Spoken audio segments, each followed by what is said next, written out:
we are kicking things off with a massive shakeup in the audio world. Spotify has officially introduced verified by Spotify badges for podcasts, signaling a huge shift toward authenticity in the age of artificial intelligence. This means shows will now get a light green checkmark, reviewed for audience engagement and bot activity, and Spotify is explicitly taking action against content that uses AI voice cloning to impersonate creators without permission. This is a major move that redefines trust in digital audio.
Pre-sales start soon, so mark your calendars because this lineup is set to be an absolute explosion of rock and roll.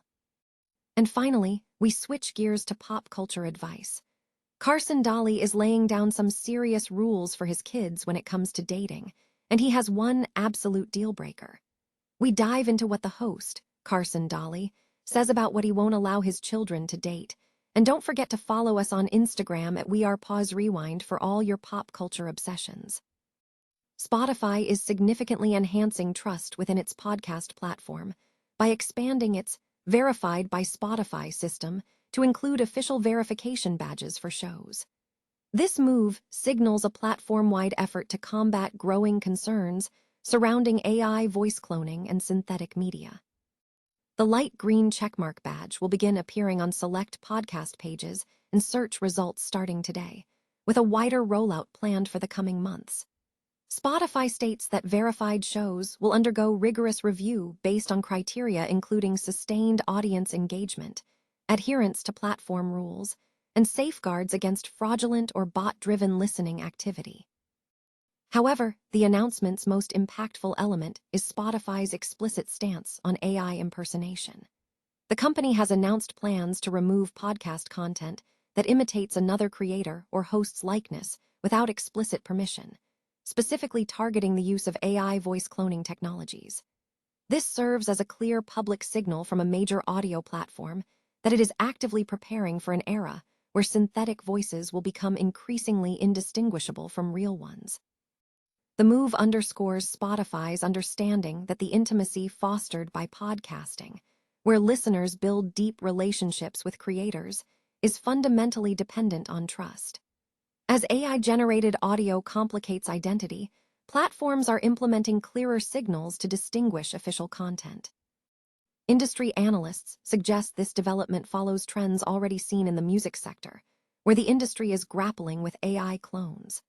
While large brands and established creators are the primary beneficiaries, the verification system may also offer independent podcasters a pathway to validate their ability to foster genuine, sustained listener relationships, tying eligibility partly to consistency and audience behavior rather than just fame. Legendary Colombian artist Totó La Momposina has died at the age of 85, marking the loss of a voice that propelled Caribbean folk music onto the global stage. The singer, born Sonia Bazantavides, passed away in Mexico on Tuesday after a battle with neurocognitive health issues. The death was confirmed by Colombia's Ministry of Culture and her family, with Colombian President Gustavo Petro offering a tribute, calling her an exalted figure of Caribbean Colombian art and culture. Her son, Marcio Vinicio, shared that she had spent recent months in palliative care in Mexico as her condition worsened. For generations of Colombians, Totó was deeply symbolic, representing the sound of the Magdalena River and the Caribbean coast, embodying the fusion of indigenous, African, and Spanish traditions that define Colombian identity.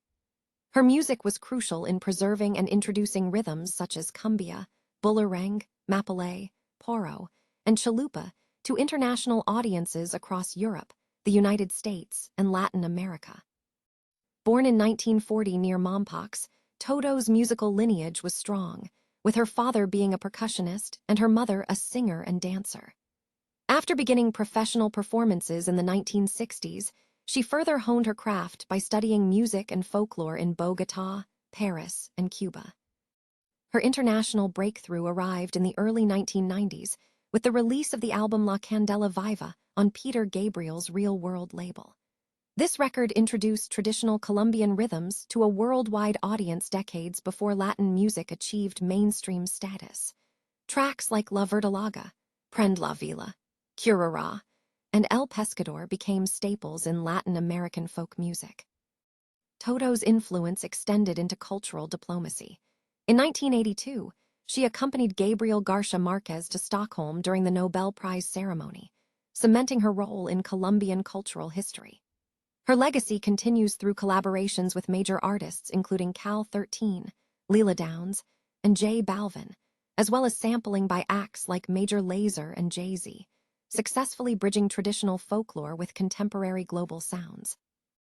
In 2022, Totó officially retired from performing, revealing that aphasia and other neurocognitive complications had impacted her speech and memory.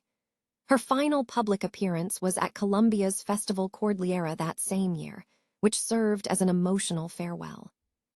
Her passing has sparked widespread mourning across Colombia and Latin America, with many describing her as one of the final great guardians of traditional Caribbean music, the voice of an ancestral Colombia that endured colonization, conflict, and globalization through rhythm and memory. The Black Crowes have announced their participation in the 2026 Corona Capital Festival, scheduled to take place from November 20th to 22nd in Mexico City. The band will be performing on the closing night of the festival, which will feature headliners The Strokes. The lineup for the festival is robust, also including major acts such as Gorillaz, 21 Pilots, Mumford & Sons, Violet Grohl, and Johnny Marr among other performers. Ticket pre-sales are set to commence on May 26th, with general public sales opening on May 27th. Fans interested in the complete lineup and all ticketing information are directed to Corona Capital.com. MX. Separately, the Black Crowes recently launched their Southern Hospitality Tour, partnering with Whiskey Myers. This tour began in Austin, Texas, and has included stops in Rogers, Arkansas, Newark, New Jersey, Indianapolis, and Mountain View, California, concluding on August 20th. Full tour dates are available on the Black Crowes.com. Carson Daly has drawn a firm line in the sand regarding the type of person his children are not permitted to date. While he is relatively lenient on many aspects of his kids' future significant others, he has one absolute deal-breaker.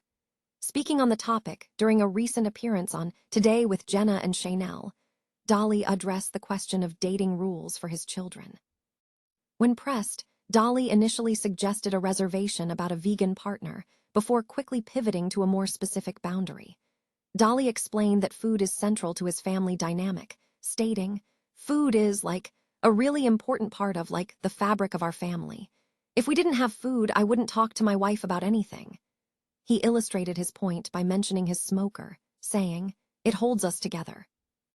Despite his emphasis on family cohesion around food, Daly is not entirely rigid. He clarified that he would be fine with his children dating individuals who have serious food allergies. Daly expressed that he does not wish ill upon boyfriends, adding, "Allergies, of course, I'm not the devil. I don't wish illness on the boyfriends.